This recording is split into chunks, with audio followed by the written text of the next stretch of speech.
Welcome to the Teens Talk podcast, created by the Student Virtual Board of Youth Celebrate Diversity.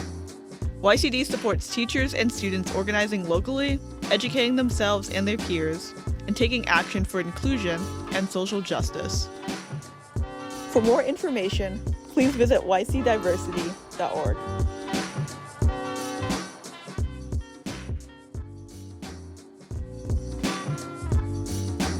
Happy Pride Month, everyone! In episode 7, we're tackling a topic that deserves more attention: bisexuality. My guest today, Nicole Kristal, is here to shed light on this complex and vibrant part of the LGBTQ community. Can you kind of briefly introduce yourself and share a little bit about how you discovered your own identity and got into this activism work? Sure. I've been a bisexual activist and author for about 20 years, which is crazy. I came of age in the late 90s when there weren't even really queer studies courses at universities yet. There was one class at my school that was taught by a resident advisor who was gay, and all he talked about was gay men, and that was the whole class, and bisexual people were completely erased. And the message was, you need to choose, and being bisexual isn't valid. And I went to, queer spaces, and I was told the same thing. And then I got angry about that and wrote an article called Bi Ourselves about how the bi community, comes out to gay people and then are kind of go back in the closet because we don't feel accepted. And that was back in 1997, which was a long time ago. And then from there, I met other bi activists across the country through an email listserv because we didn't really have like the internet like we have now. And I ended up writing a book with a veteran bi activist called The Bisexual's Guide to the Universe in 2006. And that won a Lambda Literary Award. It was the first time there was even a bisexual book award category at the Lambda Literary Award. So we were the first ones to win that. And then from there, I kind of took a break from bi activism. I got frustrated. I worked in television and as a journalist. And then I came back to it in 2015 when I realized things really hadn't improved for our community. Like, you had seen some progress for the gay and lesbian community. Now we're seeing some progress for the trans community. And I still feel like the bi community hasn't really gotten its moment to raise awareness about some of the challenges that we face and the lack of acceptance that we face. So I created the Still Bisexual campaign, which is a video campaign where you flip these cards saying your identity and like how you came to realize your orientation was lifelong. It wasn't just, going away when you chose the gender of chose your partner of a certain gender. And then from there, I realized there's more to address. So we became a 501c3 organization in 2019, and we've been around ever since. We're based in Los Angeles. We serve all of California, and we have board members from across the country. Yeah, that's awesome, Nicole. Thank you for sharing your story. And that's why we have you here today to really kind of discuss this topic, because I feel like bisexuality is such a hot topic and it's still like very much like not as understood today. There's still kind of a less of a conversation around that. So I'm glad to kind of have this conversation today. So I guess the study that kind of kicked off my inspiration for this episode was that people are saying that apparently bisexual individuals may make up the largest segment of the LGBTQ community. Does this resonate with you with your own personal experiences? Yeah, definitely. I mean, when you're out in the world, you won't know how many bisexuals are like in a space. You'll just assume they're either gay or straight because we don't wear little name tags saying I'm bi. But the fact of the matter is that, 62% of the lesbian, gay, and bisexual community, we're like 62% of that community. So we're more than the majority. And it's been going up pretty steadily. So you might not feel it. My message to bi plus people, and I say bi plus as an umbrella term for whatever label you use, pansexual, fluid, omnisexual, queer, whatever label you're using to say you're attracted to more than one gender, is just to know that you're the majority. You're the silent majority in any space, even if you feel alone. Yeah, the one time maybe silent majority is an appropriate term. It is, yeah, exactly. Yeah. So yeah, going back into kind of the idea of labels, I wanted to talk with you about this. There are so many discussions around the words, bisexual, pansexual, which I think is more common in my generation, and queer. How do you personally define these terms, and are there really distinctions between these labels? I think it's really important for people to know that all that matters is that you know what the label means to you. The labels can be really subjective, but as long as you know and you feel comfortable with the label, that's the most important thing. All labels are valid. And so I think my understanding of it, definitions, there's so many different definitions. So bisexuality can be attraction to genders that are the same as you and genders that are different from you. You can also understand it as bisexuality is being attracted to more than one gender. So 2 genders, 3 genders, 10 gender, that's just the umbrella way of looking at it. Whereas people see pansexuality as an attraction to all genders. So how do I interpret that for myself personally? I would say, to me, if you're pansexual, gender doesn't play a huge role in your attractions. You're kind of like, it doesn't matter. I'm attracted to the person and who they are. The gender is irrelevant. Whereas if you prefer the term bisexual, I think it's more that sometimes gender plays a role in those attractions. And you say, hey, maybe I'm feeling like more like masculine energy today, or maybe more like feminine, and you have a specific target. That's just how I look at it. It's all subjective, but that's how I interpret the difference. Yeah, it's very important. It is very much like the whole idea of being subjective. You don't really know. It matters to the person. And I also wonder, some people would saying the idea of bisexual is a bit more, I guess, dated because it's implying there's two genders because the word bi. What do you Right. So what's interesting is back in the 90s, people said that bi was a bad word because it meant you needed both to be happy, right? Like you needed a man and a woman, because back then they weren't even talking about more genders than man and woman, right? So like that was what we were fighting back then. And then back then there's this thing called, in 1992, there's this statement released called the Bisexual Manifesto. And it says, don't assume that we need to be with a man and a woman at the same time to be happy. And also don't assume that there are only 2 genders. So even back then, the bisexual movement in 1992, activists were saying there's not only 2 genders, which is really revolutionary at the time. But despite that, there was a whole movement around 2015 or so where people said bi is not an inclusive term, it's trans exclusionary, pan is more inclusive. And that whole debate kind of happened, if you remember.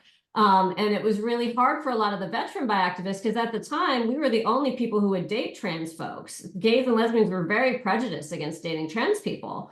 So it was really kind of heartbreaking for a lot of us to be labeled as transphobic because we use the term bi. So it's just generational. Use what feels comfortable to you. Also know that you can use more than one term. Some people say I'm bi, pan, and queer, and they use all 3 terms, and that's totally valid too. You don't have to like just choose one. Yeah, thank you so much for putting that clarifier in there and also explaining the gender gap and how there is a kind of big history to this movement and kind of bring understanding. So kind of going into that, bisexuality is sometimes misunderstood and even dismissed within and outside the LGBT community. What are the most common misconceptions or challenges you faced in relation to this? I think there's a lot of really negative stereotypes when you're trying to date as a bi plus person. You can be seen as confused, not knowing who you are, that it's just a phase, or that you're greedy, right? That you want to be with everybody, that you can't be monogamous, which isn't true at all. Monogamy and polyamory are, romantic orientations that are like separate of your sexual orientation, right? So it's like a lifestyle choice. And that exists in gay community, that exists in the straight community. So to label all bisexuals as polyamorous is just completely inaccurate. And a lot of times people think, oh, maybe I do have to be polyamorous to be a valid bisexual, or maybe I have to be attracted to, multiple genders equally, be like 50-50 bisexual, or you're not valid. And I always tell people, you just need to have a teaspoon of same-sex attraction and you're valid. Like you don't need to prove your bisexuality to anyone. You just need to accept yourself. Yeah, it's a personal thing there. And it's also the question I feel like a lot of people's minds is how do you know? Like what was your moment of realization? For me, I think for me, it takes longer, especially back when I was coming of age, to accept your bisexuality because there was so much pressure to choose. But I think for me, I had to have some life experience with dating multiple genders to finally be like, this is a pattern of going back and forth and doing this, to be like, yeah, I'm probably bi, and to feel really confident in that. I suspected that when I was in high school and I had like a secret girlfriend, but I didn't know if I was really gay. And I didn't really, and it took me a long time actually to explore being with men because of that. And once I did that, I felt confident, like, okay, I like this. I like, multiple genders. I am definitely bi. But until I had that experience, I didn't feel confident with the label. And that's okay. You can define it whenever you feel comfortable with it. I do find that bi people tend to come out later, a little bit later in life sometimes because of that. Yeah, thank you for that. Because I know so many people, in middle school and high school are kind of questioning, and you see a lot of changes there. And that kind of brings into the question about life experience. How have your relationships, both romantic and platonic, shaped your understanding of your sexual orientation and gender identity? Gosh, well, I'm just a boring cisgender woman, and I feel like I've always known that, even though when I was a kid, I was a total tomboy and I loved playing with the neighborhood boys, running around trying to shoot them with, water guns or whatever it was. But I definitely feel like I definitely had a masculine side that was very pervasive and strong from a young age. And so did my mom. And she actually came out to me as being bi when I came out to her at 19. So that was kind of like a weird moment, because I didn't expect her to say that. And it kind of stole my moment. But I always felt like I had more of a romantic inclination towards women and, more I was open to having romantic relationships with men. I feel like coming out as bi sometimes made me be perceived more as a fetish or not as relationship material to them or someone they want to bring home to mom, even though I'm a monogamous bisexual. But I feel like sometimes I felt like the straight men weren't really giving me the chance that I would have liked. And I also felt just a deeper emotional connection with women. So I guess my attraction is strong for both, men, women, non-binary people, but my romantic inclination is more toward, femininity, I guess I would say.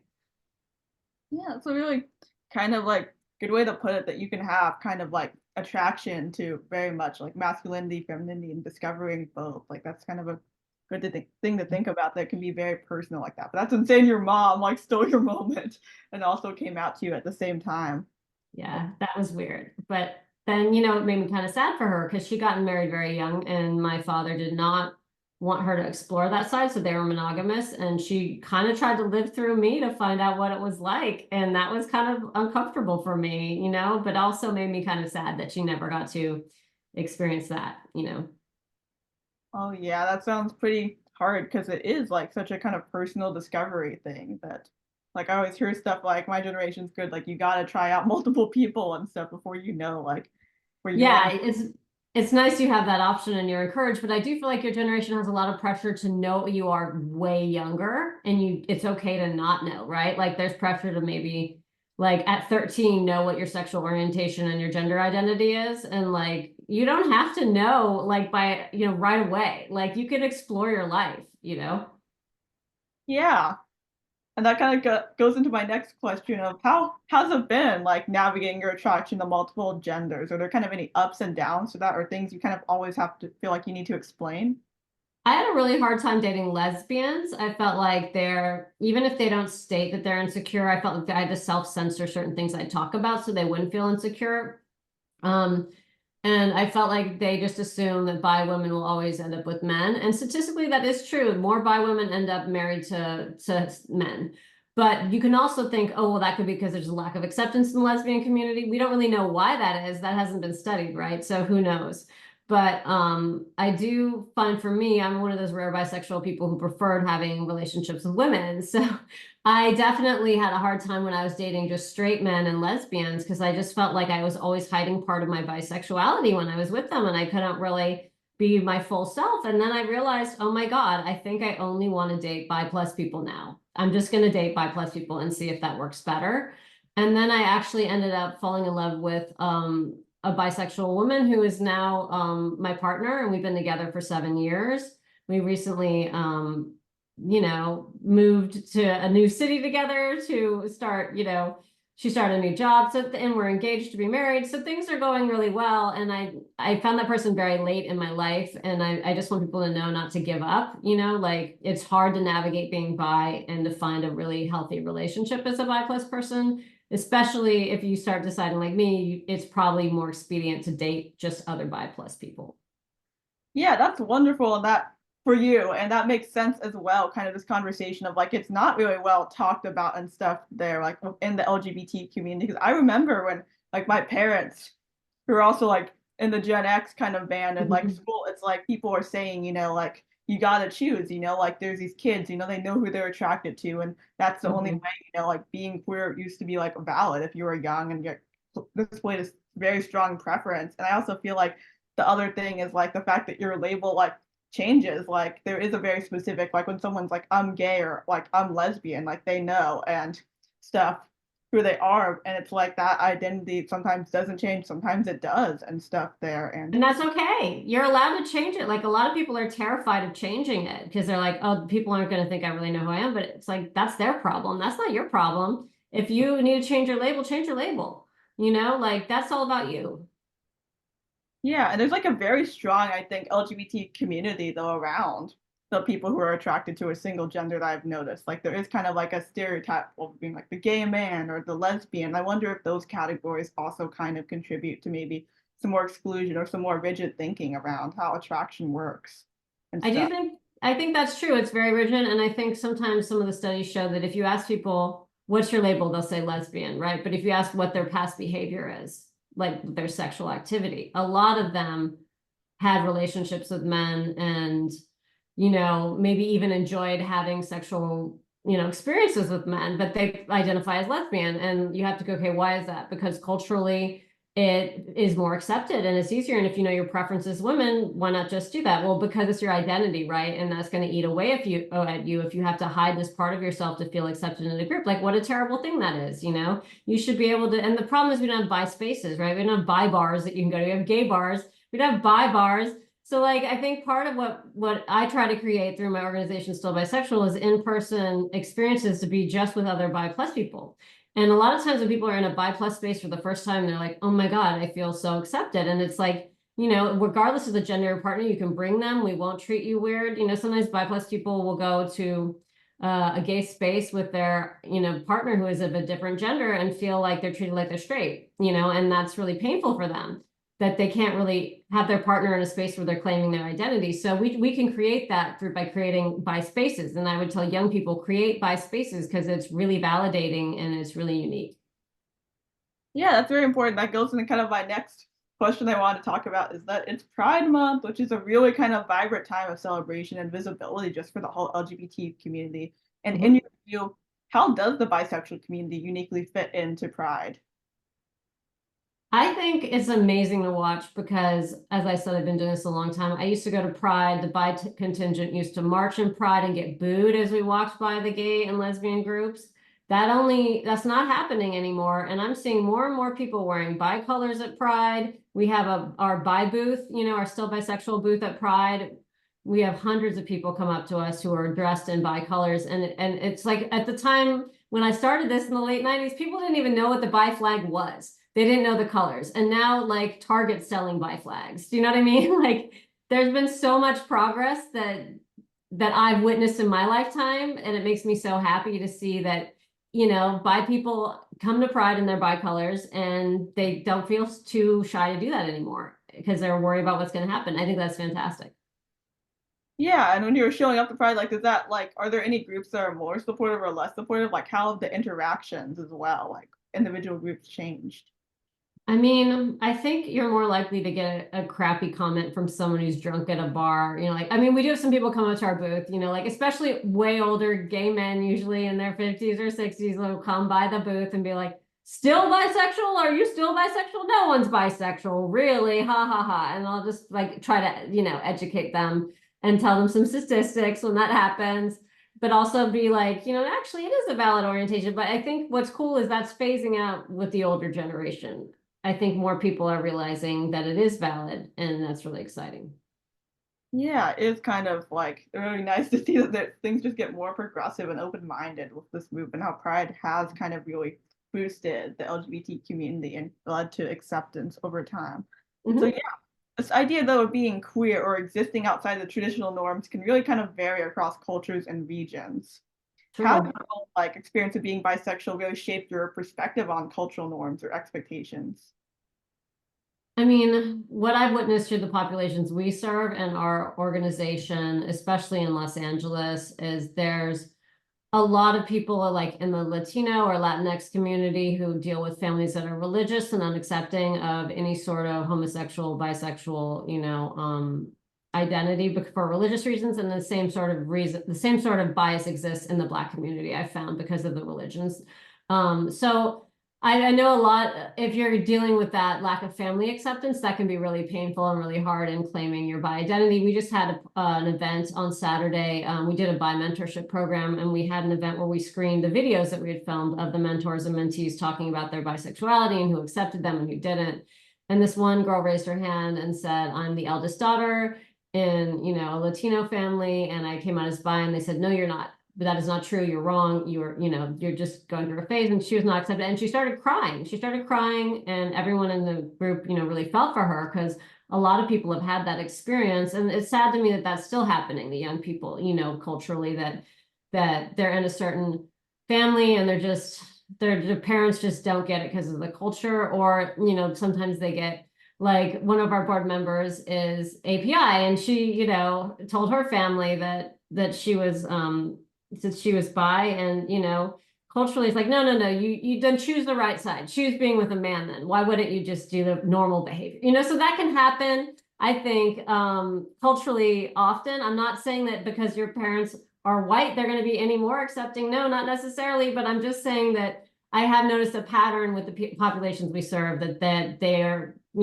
definitely dealing with more bias from older generations in their families. Yeah, I kind of feel similar way that like bias can come from everywhere, and I feel like there is kind of this like traditionalism that occurs, in Exactly, that's the perfect word for it. like behind that. Also, I think that sometimes people from minority communities are not accepted, and they're worried that like being a part of the LGBT community is going to just lead to more issues and stuff with being accepted and stuff Right, there. because there's stigma, right? There's already that stigma, and that happens a lot actually in the trans community too. I know a lot of trans people are like, oh, I'm bi, I don't come out as bi, because being trans is enough stigma. I'm not going to add being trans and bi, because that's double the stigma.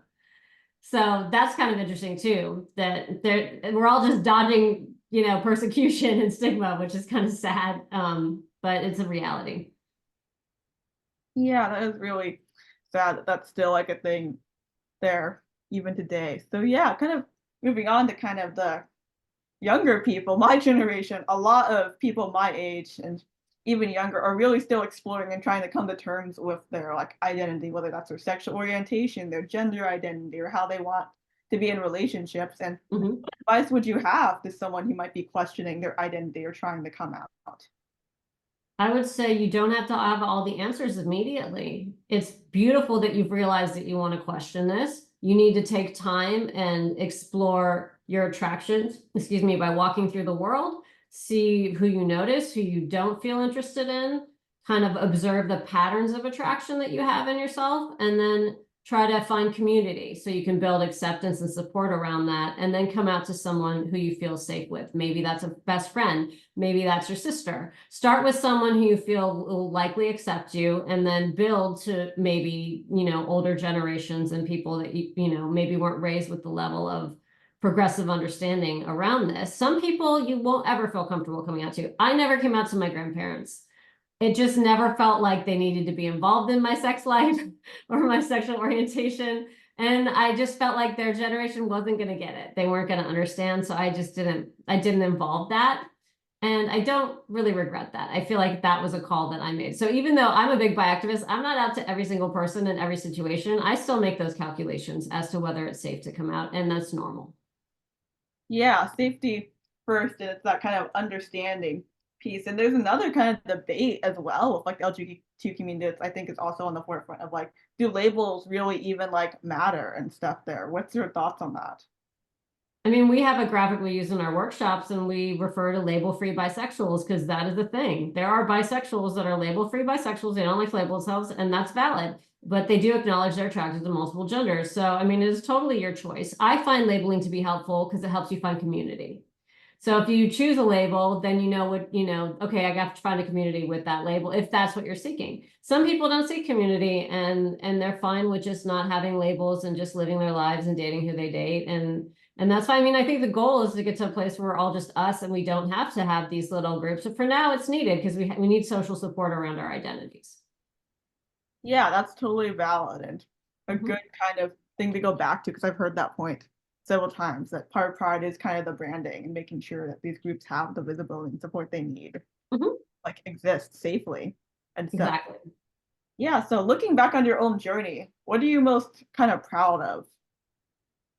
Oh God. I'm proud of every moment where I make people feel like they can accept themselves more. I love helping people. So I guess I'm proud that our book won the Lambda Literary Award, even though it's a little bit dated now and some of the terminology is not, I mean, it was 2006. The world has changed, but I'm proud of that moment. I'm really was proud when we first created Still Bisexual and it became, we got a lot of press for that. NBC interviewed us, the fact that people heard of Still Bisexual, you know, and that people saw the stories and it helped them come out. Anytime I help someone accept themselves and come out, I feel really proud.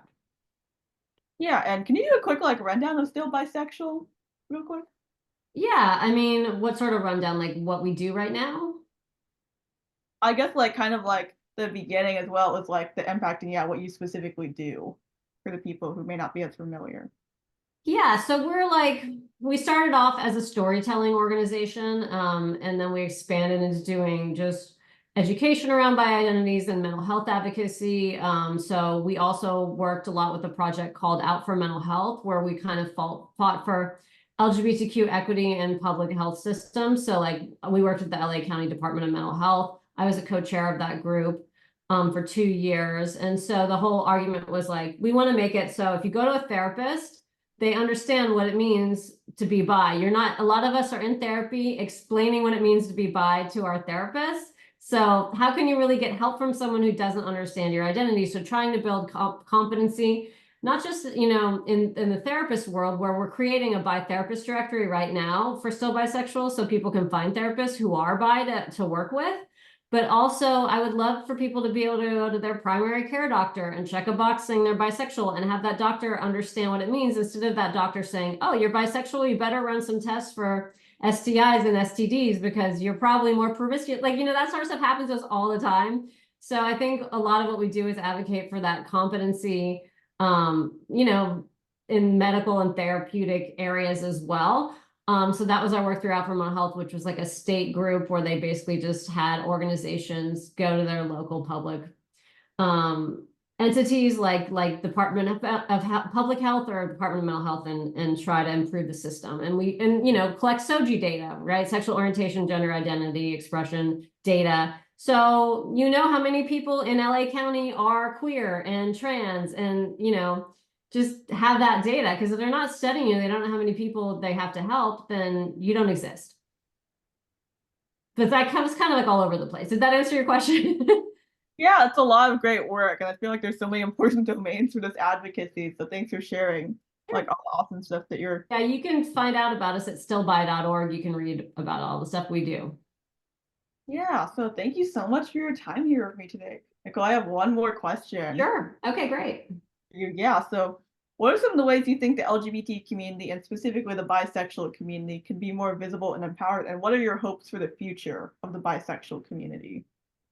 Well, I think, you know, we have to achieve bi visibility, and one of our board members talks about bi audibility a lot. So because you can't look at someone and be like, that person's bi or that person's pan, you know, that basically you have to become more audible to erase the invisibility. And what does that mean? That means if someone you're hanging out with says, oh, bi people don't exist, you have to become audible and say, actually, we do, and I'm one of them.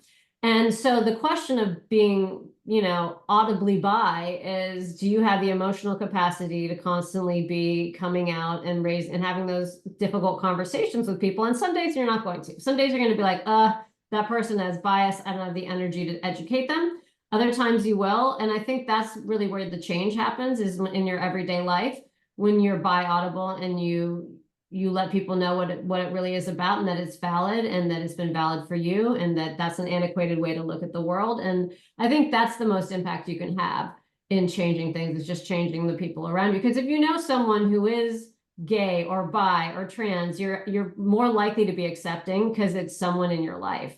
If it's just a concept that's foreign to you, that's away from you, you're probably not going to be as accepting because it's just a concept, right? So I think that's important. I think bi people don't come out as much because we don't feel safe in gay spaces or straight spaces. So there's like a double discrimination that we face.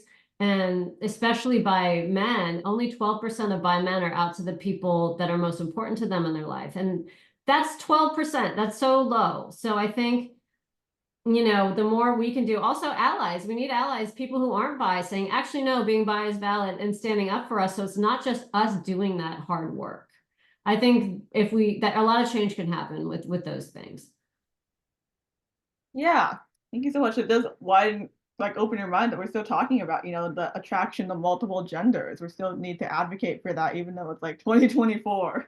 I know it seems crazy, right? But it's still like I think the last frontier in queer rights because it just gets erased and it's not even really brought up a lot by HRC and GLAAD, right? You don't see them doing a lot of bi advocacy. They never really have. And a lot of it I think is around fundraising, right? If their funders are all older gay men that don't believe in bisexuality, how are you going to fundraise if you make bisexuality your main cause you're fighting for? It's harder, right? And they've had a lot of, but you can see from the trans community and the advocacy they've done for the trans community, it is possible to build understanding, with those populations for identities that they don't share.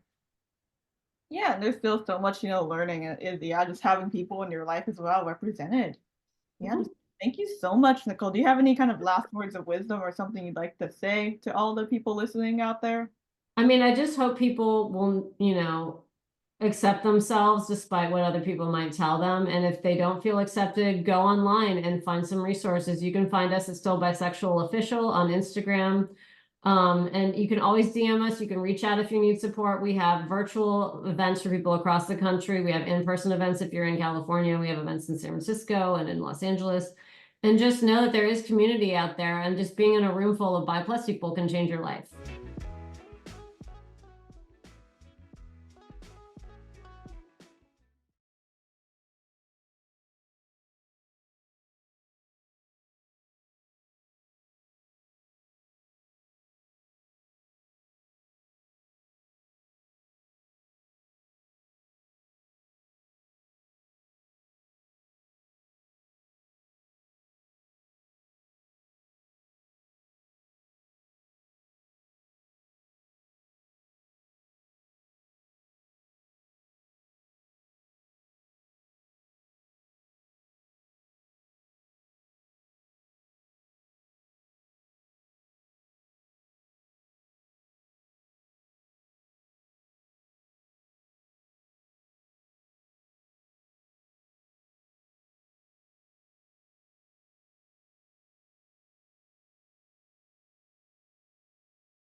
For episode 7, we're tackling a topic that deserves more attention: bisexuality. My guest today, Nicole Kristal, is here to shed light on this complex and vibrant part of the LGBTQ community. Okay, 3, 2, 1. 1, 2, 3. Happy Pride Month, everyone.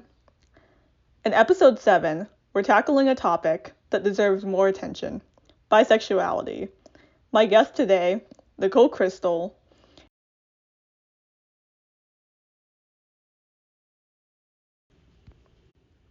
Okay, next take. And final one. 3, 2, 1. 1, 2, 3. Happy Pride Month, everyone.